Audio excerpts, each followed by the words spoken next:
Lama sekali mobil jemputannya. Erwin melirik jam tangannya.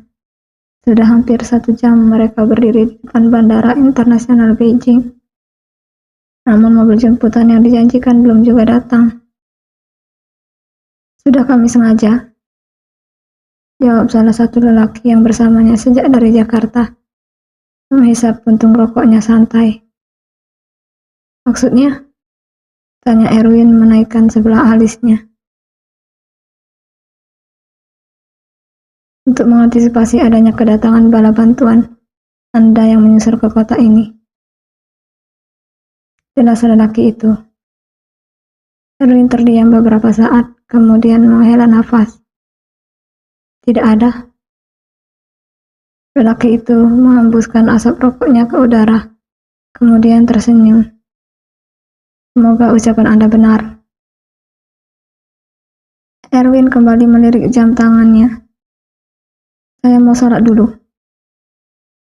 Anda tidak boleh kemana-mana. Tergah lelaki yang satunya, mencengkeram tangan Erwin dengan erat.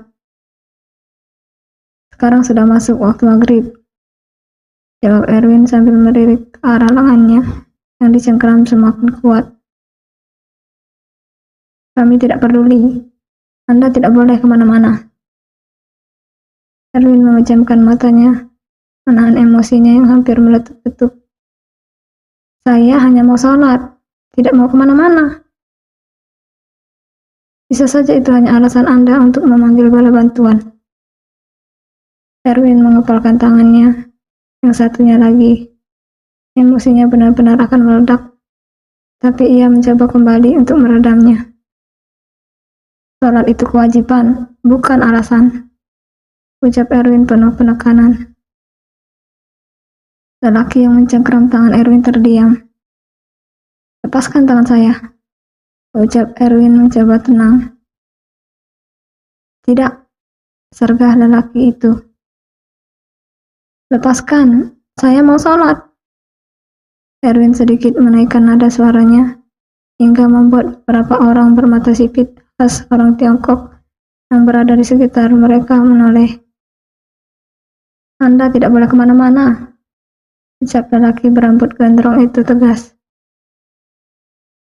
Erwin benar-benar naik pitam.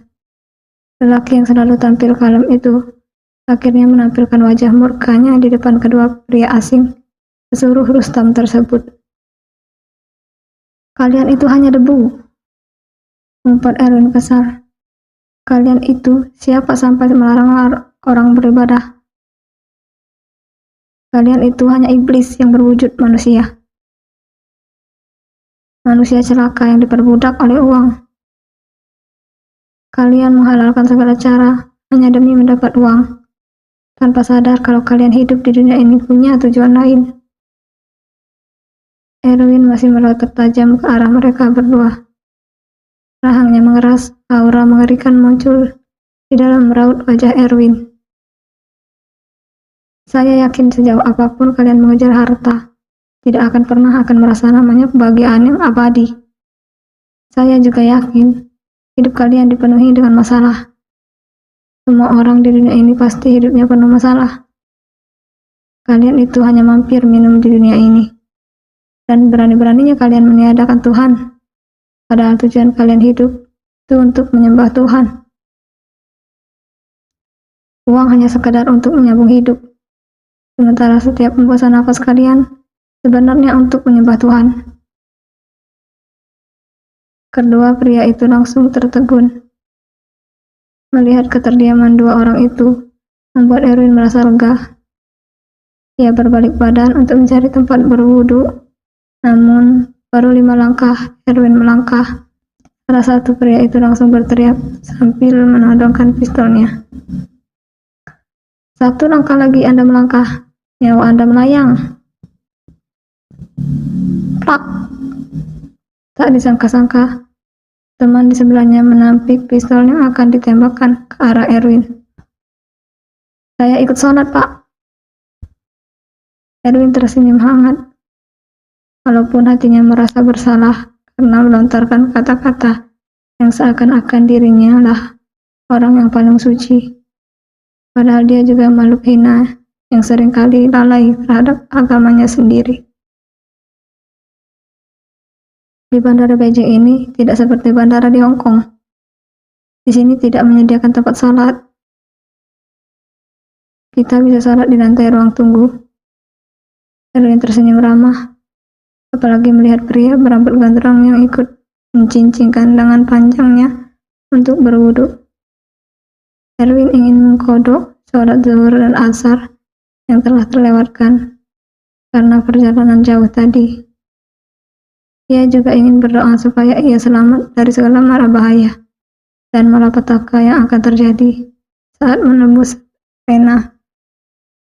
Ia juga berharap Karamel, teman Zahra, si agen rahasia, sekarang berada di sekelilingnya untuk membantunya. Kalau sampai gagal, kamu akan saya bunuh. Rustam menodongkan pistolnya ke arah Rian. Rian menyipitkan mata, karena tinggal satu gerakan lagi, kepalanya akan hancur. Anak yang seharusnya masih sekolah SMP itu menelan ludahnya dengan susah payah. Rustam menendang tubuh Rian hingga jatuh tersungkur ke lantai, kemudian mengarahkan pistolnya ke arah beberapa anak buahnya yang berdiri sejajar, seperti murid yang akan dihukum di depan gurunya. Saya berjanji akan membunuh kalian semua jika ini gagal. Bodohnya kalian menerima kerjasama gila dengan anak ini. Tapi ide anak itu bagus, Pak.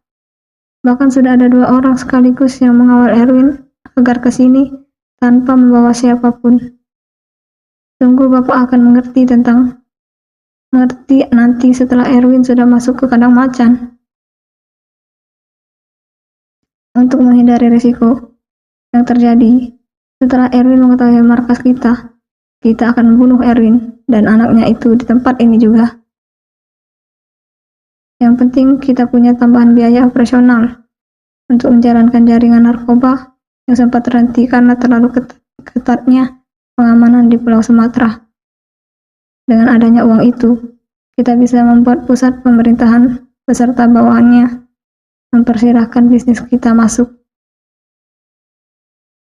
Rustam menyeringnya lebar ke arah kedua anak buahnya. Suruh anak itu untuk mempersiapkan bom di tempat bertemunya Erwin dan Rena untuk yang terakhir kalinya. Saya tidak sudi melihat wajah Erwin. Bukannya tidak sudi, tapi karena Rustam tidak tega membunuh Erwin. Sadar akan semua yang telah ia lakukan kepada Erwin, kejahatan-kejahatan yang ia lakukan, bahkan sampai merebut istrinya sendiri. Lalu dibalas Erwin dengan sebuah senyuman hangat di bibirnya. Rustam melepaskan ikatan di tubuh Viola. Wajah perempuan itu terlihat sembab karena setiap hari hanya menangis mencari Rena. Aku ingin main sama kamu, ucap Rustam sambil mengusap-usap puncak kepala Viola. Mana Rena? Tanya Viola dengan suara serak. Rena baik-baik saja. Ayolah, Vi. Sudah lama aku tidak bermain denganmu. Rengek Rustam. Bawa Rena dulu ke sini. Wajah Viola benar-benar berantakan. Kita main satu ronde dulu. Tawa Rustam. Ayolah sayang. Kamu penjahat. Kamu bisa meniduri ribuan wanita jalang di kota Beijing. Rustam tersenyum miris. Kalau aku mau, sudah aku lakukan setiap hari. Kamu ingat, sejak SMA dulu, tubuhmu lah yang aku incar-incar. Aku mungkin penjahat, tapi aku punya komitmen tentang perasaan. Tubuhku ini sudah ditakdirkan untuk menyatu dengan dirimu, Vi. Rustam mengelus pipi Viola. Viola langsung menampik tangannya jijik. Perihal pekerjaan ini semua untukmu. Aku menyesal jadi istri kamu. Dekik Viola sambil meludahi Rustam. Rustam terkekeh geli. Sepertinya aku harus memperkosamu lagi.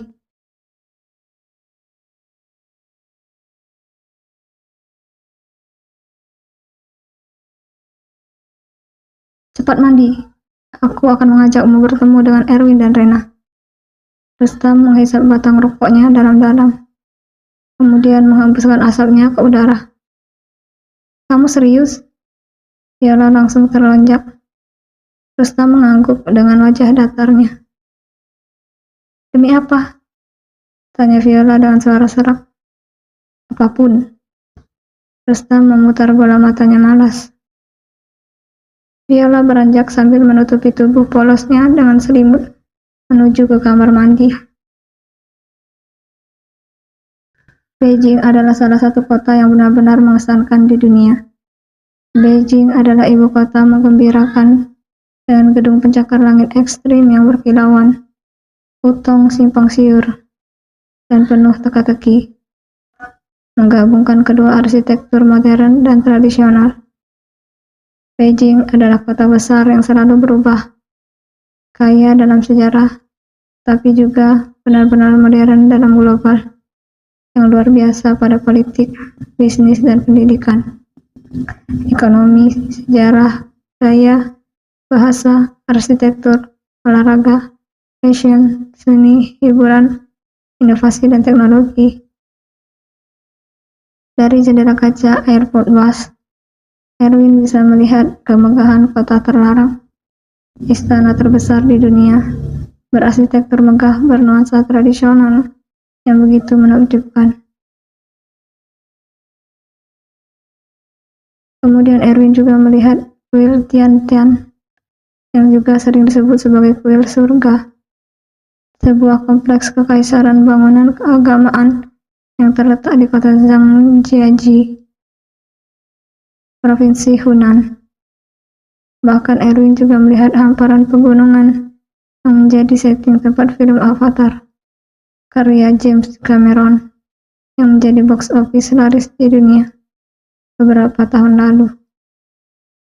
Film yang menceritakan mengenai kehidupan di planet lain ini sangat memukau para penonton, karena penggambaran latar belakang ceritanya yang sangat unik, hingga ada banyak spekulasi-spekulasi di mana sajakah lokasi yang menginspirasi film ini.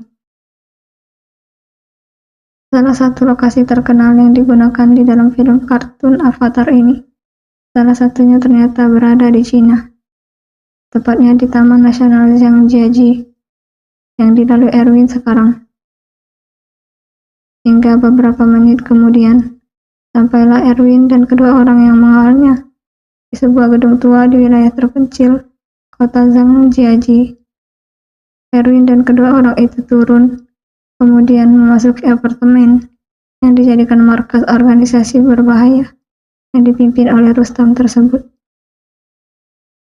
Tidak ada yang mencurigakan di apartemen ini, selain penghuninya yang sebagian besar adalah orang berkewarganegaraan Indonesia. Erwin diantar ke lantai paling atas. Jantungnya seperti ingin loncat melihat semua orang yang berpapasan dengannya memasang wajah sinis. Mereka bisa saja membunuh Erwin kapan saja, karena sepertinya mereka semua adalah seorang penjahat kelas kakap yang masing-masing individu memiliki profesi kriminal yang berbeda-beda. Silakan masuk, Tuan. Tugas kami sudah selesai, ucap lelaki yang berambut gondrong yang bersamanya sejak dari Jakarta. Erwin sempat terdiam beberapa saat, kemudian membuka pintu dengan ragu. Apakah dia akan kembali melihat wajah Rustam di sini? Ceklek. Pintu terbuka, tampak seorang pria yang duduk membelakanginya sambil menghisap rokok. Akhirnya kau datang juga. Pria itu memutar kursinya hingga menghadap ke arah Erwin. Sementara Erwin sedikit terkejut karena yang duduk di kursi itu bukanlah Rustam. Panggil saya Mr. Jacob, asisten pribadi sekaligus otak di balik kebejatan Rustam Effendi. Pria itu memberi kode agar Erwin segera duduk di bangku yang sudah dipersiapkan. Kemana Rustam? Tanya Erwin setelah melangkah ragu duduk di depan meja Mr. Jacob. Mr. Jacob tersenyum miring. Bukankah yang kau cari adalah anakmu? Rustam dalang di balik semua ini. Mr. Jacob menuangkan sebotol Bacardi ke dalam gelas kecil, kemudian meneguknya dalam sekali tegukan. Minumlah, sepertinya kau haus, ucap pria itu sembari mendorong botol itu ke arah Erwin. Saya ingin bicara dengan Rustam sebelum menebus anak saya. Mr. Jacob malah tertawa keras mendengar ucapan Erwin. Rustam tidak perlu bicara denganmu. Erwin terdiam. Rustam memang pimpinan organisasi ini, tapi sebenarnya dia hanyalah orang biasa yang tidak memiliki darah psikopat, seperti ciri khas orang gangster. Lalu, kenapa dia bisa menjadi ketua gangster? Mr. Jacob menaikkan kedua sudut bibirnya. Sudah kubilang bahwa aku adalah otak di balik kebejatan Rustam. Rustam adalah mahasiswa cerdas jebolan dari Universitas Paris. Kejeniusannya sudah teruji kemampuannya, tapi sakit hati yang ia rasakan membuat otaknya yang cerdas menjadi bodoh. Dan aku mencoba memanfaatkan otak jeniusnya untuk mendirikan sebuah organisasi.